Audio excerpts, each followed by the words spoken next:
বাড়িয়ালির মেয়ে ঢাকা থেকে এসছে, আমি আর জানি না। আমি গেছি সাদা মনে কাদা নাই ভাড়া দেওয়ার জন্য।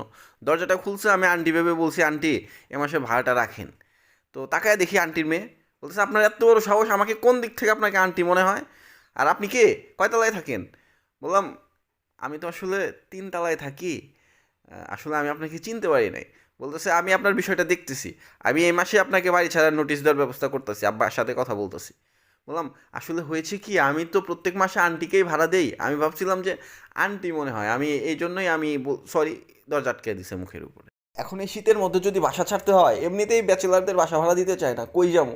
অ্যান্ড মন খারাপ করে ঢাকা যাচ্ছিলাম, সরি, উপরে যাচ্ছিলাম।